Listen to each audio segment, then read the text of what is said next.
Программа «Интервью» в эфире главного телеканала Республики. Сегодня с нами Иван Сухарев, первый заместитель председателя Комитета Госдумы по вопросам собственности, земельным и имущественным отношениям. Иван Константинович, здравствуйте. Да, здравствуйте. Рады вас видеть перед Новым годом в нашей студии.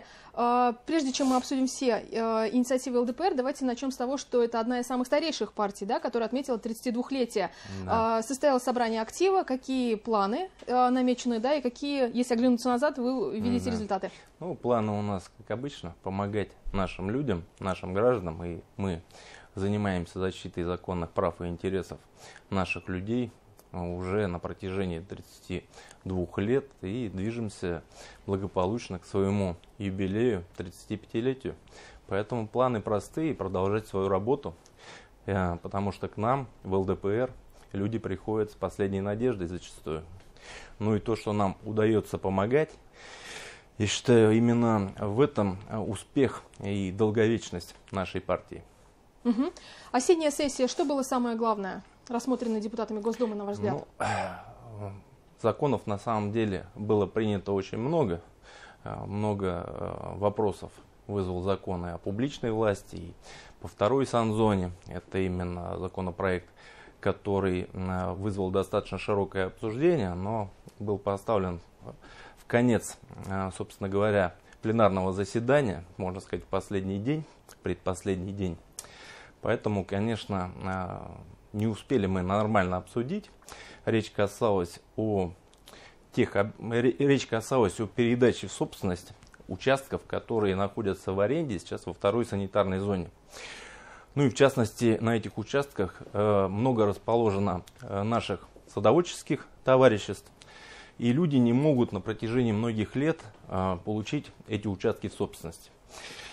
Но это еще достаточно такой долгий процесс, мы будем вносить поправки. Мы считаем, что если разрешить вообще передавать участки в собственность во второй санитарной зоне, мы получим действительно серьезную дополнительную нагрузку на экологию. Потому что вы понимаете, чем больше домов, тем больше, соответственно, нагрузка.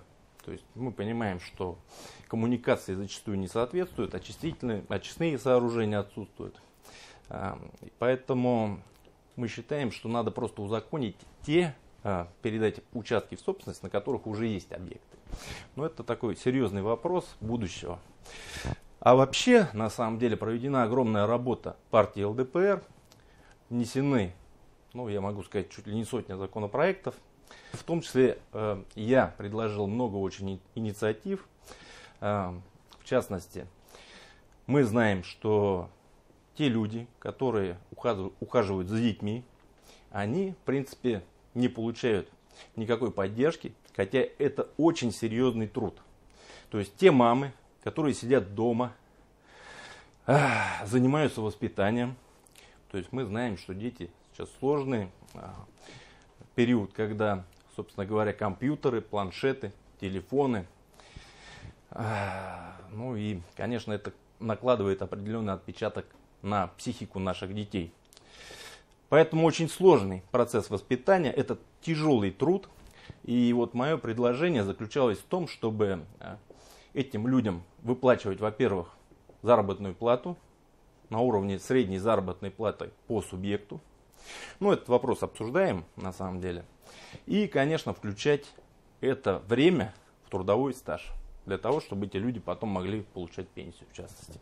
Но это очень важно. И немаловажно, конечно, работа с нашими гражданами. Я, в принципе, проехал все 6 субъектов, которые закрепила за мной партия. А это Марий-Эл, Удмуртия, Башкирия, Еврейская автономная область и Хабаровский край.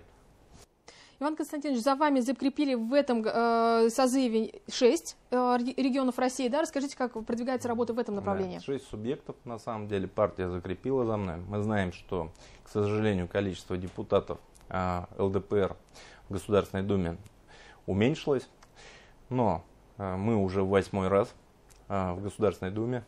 Не каждая партия может этим похвастаться. Я считаю, что это успех, и мы его будем закреплять.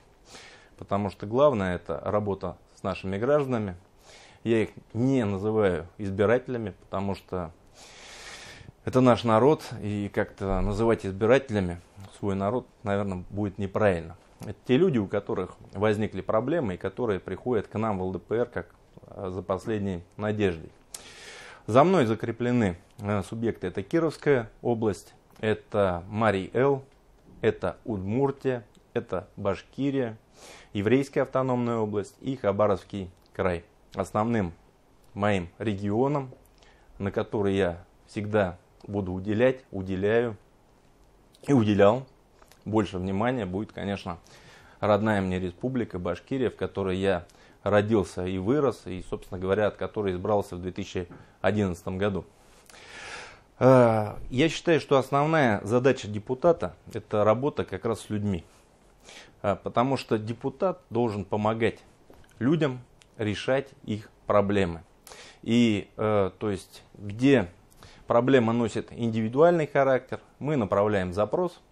Где это массовый характер носит проблема, там мы вносим законопроект. Хотя, опять же, то есть массовость бывает разная. Например, возьмем проблему по навязыванию доп. Оборудования при покупке автомобилей. Проблема выявилась буквально не так давно, потому что, к сожалению, автомобилей мало. И мы знаем, что проблема есть с чипами. Сейчас даже Toyota не выходит на тот плановый уровень, который она запланировала в следующем году осуществить по выпуску, по производству автомобилей.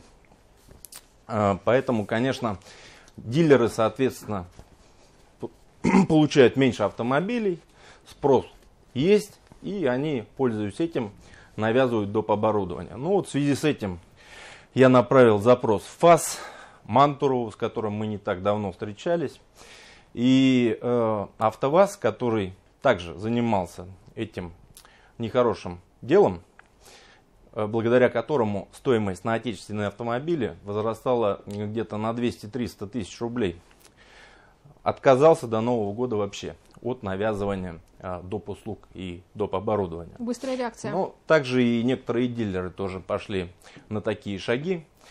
Но, во всяком случае, другие умерили свой пыл. И если на некоторые иностранные автомобили сумма навязанных доп. Оборудования составляла несколько миллионов даже рублей, мы говорим про премиальные марки, то сейчас тоже аппетиты поумерились. Но это тоже определенного рода достижения, конечно. Иван Константинович, вы отметили, что будете бороться за права домохозяек, и в том числе хотелось бы уточнить по поводу законопроекта о сохранении пособий матерям, которые находятся в декрете. В чем суть здесь? Ну, понимаете, то есть вообще, на самом деле, защита семьи, материнства, детства, а мы сейчас говорим и про отцовство, мы знаем, да, что есть комитет, касающийся женщин, детей и семей, где отсутствует почему-то отец. То есть, что это за семья, да, где нет отца? Ну, это не полная семья, к сожалению, эта проблема существует. Вообще, на самом деле, мы очень серьезно занимаемся вопросами семьи и вносили не так давно, ну, в прошлом созыве, правда, законопроект о поддержке многодетных семей. То есть, это такой комплекс, на самом деле, и вот эта мера, она одна из мер по поддержке наших семей, матерей, отцов. Проблем очень много. Это и неуплата алиментов, и, собственно говоря, низкие доходы. И мы пытаемся вот таким образом все-таки исправить финансовую ситуацию, в которой находятся наши семьи. Еще раз повторюсь, вот законопроект о поддержке многодетных семей в том числе вводил термин, потому что у нас нет единого термина федерального, что такое есть у нас многодетная семья. Где трое, где четверо, где 5 детей. Мы предложили другой подход, на всю страну распространить 3 ребенка есть в семье, это многодетная семья. Ну и, соответственно, меры поддержки. Но, к сожалению, большинство парламентское у нас отклонило данный законопроект. Иван Константинович, как прошла конференция юной техники и изобретателя? Конференция, к сожалению, прошла в удаленном формате. Мы знаем, что, к сожалению, коронавирус еще не отступил. Но между тем она прошла. Ожидаемая конференция, которую ждали детишки. Все они получат обещанные призы почтой, либо там курьерами. Это все мы решим. 2 декабря 8-я конференция прошла. Всероссийская юные техники и изобретатели. наши талантливые ребята получили возможность поучаствовать в финале этой конференции. В том числе один из наших земляков, Амаль Ахмадинуров из 3-го лицея города Стерлитамака, также стал финалистом. Его разработка была в области здравоохранения, что сейчас очень актуально. Диагностика легочных заболеваний, это тем более актуально, потому что мы все знаем, что основным таким фактором, который убивает наших людей при коронавирусе, является пневмония. Ну и, конечно, про туберкулез тоже не стоит забывать. Туберкулез уносит миллионы жизней каждый год. Поэтому, Амаль, мы тебе передаем привет из студии БСТ. Мы о тебе помним. Ждем тебя на Советской 18 в городе Уфе. И, собственно говоря, я тебе обещал поддержку. Приходи, мы будем поддерживать все твои инициативы, помогать тебе в продвижении твоих разработок. Мы знаем, что 2021 год это постпандемийный, да, хотя пандемию мы еще не победили, коронавирус не побежден, но тем не менее, как вы оцениваете основные направления этого года и с какими надеждами смотрим в следующий год? Ну, с какими надеждами? Со светлыми надеждами всегда надо смотреть в следующий год, потому что пессимизм, он, ну, как бы ни к чему хорошему не приводит. Конечно, надо смотреть с оптимизмом, с надеждой, и я надеюсь, что все проблемы, в том числе коронавирусные проблемы, останутся у нас в прошлом, 2021 году. И наше государство, наши ученые делают все для того, чтобы эту ситуацию исправить, и эта страшная болезнь осталась в прошлом, отступила. Мы надеемся, что все беды, коронавирус останется в прошлом, в 2021 году. И, конечно, нас ждет светлое будущее. И я здесь, конечно, желаю всем жителям республики, нашей страны, счастья, здоровья, благополучия в следующем 2022 году, который называют годом тигра, называют годом прорыва. Я желаю вам, конечно, мирного неба над головой, чтобы все ваши близкие, родные были живы и здоровы. Поэтому здесь, конечно, я желаю счастья и надеемся, что следующий год, конечно, будет гораздо лучше, чем предыдущий. Спасибо большое, Иван Константинович. Сегодня гостем программы «Интервью» в эфире главного телеканала Республики был Иван Сухарев, первый заместитель председателя Комитета Госдумы по вопросам собственности, земельным и имущественным отношениям. Не переключайтесь, оставайтесь вместе с нами.